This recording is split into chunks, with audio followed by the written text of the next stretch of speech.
Поступок чеченца из Псидаха, студента Адлана Гиндергуноева. Произошло это, как говорят авторы материала, в апреле 2017 года. Страшная трагедия разыгралась в ночь на 12 апреля в городе Екатеринбурге. Около часа ночи напротив дома номер 36 по улице Куйбышева водитель «Шевроле Круз», выехав на встречную полосу, врезался в «Мерседес». В результате ДТП заживо сгорела 21-летняя пассажирка «Шевроле Круз» Саша Сычугова. Виновник аварии был установлен сразу. Им оказался пьяный офицер полиции Алексей Шемякин. Но совсем скоро на лентах информационных агентств появилось и имя парня из Ингушетии Адлана Гиндергуноева. Он был единственным, кто, невзирая на смертельный риск, бросился в те роковые минуты спасать пострадавших. Все остальные очевидцы трагедии предпочли оставаться в сторонке и с безопасного расстояния снимать происходящее на камеры своих мобильных телефонов. Возвращаясь к событиям той ночи, надо сказать, что на месте аварии Адлан оказался совершенно случайно. Он просто проезжал мимо вместе со своим другом Дмитрием Часовым.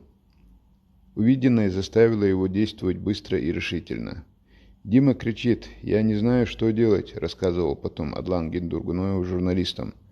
«Вызывай пожарных», — говорю, — «останавливай машины, проси огнетушителей, чтобы помогали». Достали наш огнетушитель, и я побежал к горящей машине. Пламя было в салоне, не в двигателе, поэтому я понял, что какой-то запас времени еще есть, пока огонь не доберется до топлива. Первым в искореженном салоне «Шевроле» увидел водителя. Тот был в сознании, но выбраться не мог. Минуты 2-3 ушло на то, чтобы открыть заклинившую дверь и отстегнуть ремень безопасности. А на водителе тем временем уже горела куртка. Велел ему закрыть глаза и окатил струю из огнетушителя. Потом я вытащил его и отнес метров на 40-50 от горящего автомобиля. После этого я услышал хлопок. Внутри иномарки что-то взорвалось, и огня стало больше. Когда вернулся, увидел на заднем сиденье девушку. На мои крики она никак не реагировала. Попытался ее вытащить, но вскоре понял, что ноги у нее зажаты. Пытался ей помочь до последнего, но в одиночку я не смог ее спасти. Если бы люди пришли на помощь, навалились впятером, вдесятером, может быть, нам удалось бы разжать ловушку, в которой оказались ее ноги, и вытащить девушку. Толпа была большая, но толку было мало. Многие снимали происходящее на телефон и никак не помогали.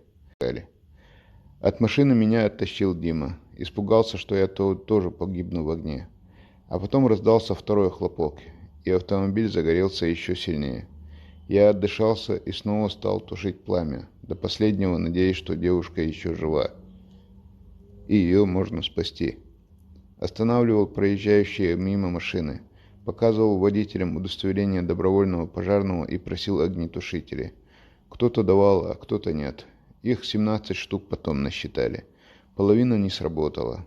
Так я пытался делать что-то полезное до самого приезда пожарных. Действия Адлана Гиндергуноева в ту памятную для него ночь получили высокую оценку. Министр МЧС России Владимир Пучков подписал приказ о его награждении медалью за отвагу на пожаре.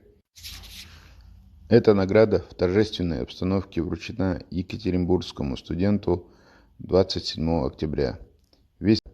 Весь личный состав Уральского института государственной противопожарной службы МЧС России выстроился на плацу, чтобы отдать дань уважения геройскому поступку этого парня.